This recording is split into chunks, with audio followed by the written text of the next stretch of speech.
We're continuing our conversation about the five trauma responses and how they can be detrimental to individuals on an interpersonal level as well as on a social control level, can be used to cause harm or neglect. So one of the things we have to recognize is that freeze is a very kind of hyper vigilant, I'm aware, but I'm just kind of like a bunny in the bushes, just kind of vibrating here, trying to not be noticed. This is very functional in certain circumstances, but it is so well known of a response that emergency managers and things like that are taught very often how to identify this very quickly, because people will not help themselves in even dire situations because they have frozen. A lot of people like imagining that they would be, the person to help put their mask on and put on the other people's masks and help everyone else out of the plane once it, touches down and in an emergency situation. And a lot of people freeze. A lot of people freeze. This is not something you should feel shame about. It's just something to know about yourself, right? And this is a normal response in a lot of people. It's to freeze because your brain is so flooded by these panic chemicals that you're just going, yeah, just it won't notice me if I just stay still. If I just stay still, this will stop happening.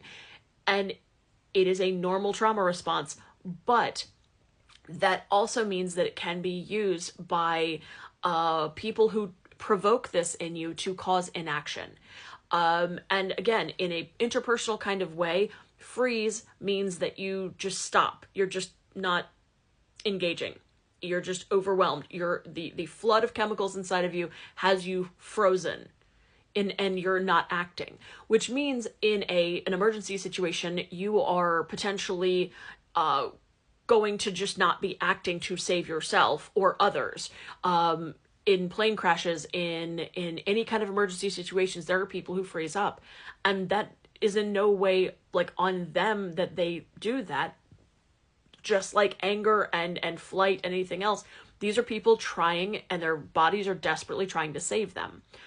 But the inaction can be used by people who provoke trauma intentionally in order to keep you frozen.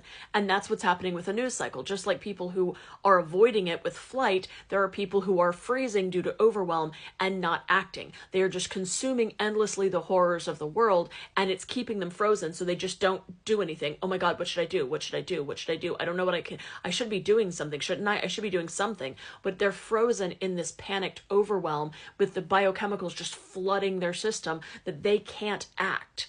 And so you have to have less exposure for them to calm down enough to actually do things that are meaningful to overcome that. And so this is where we have to understand that this is why I push against a lot of people over consuming the news, because it's one thing to be informed, it's another to put yourself into a freeze response because you are so overwhelmed by what the world is doing right now.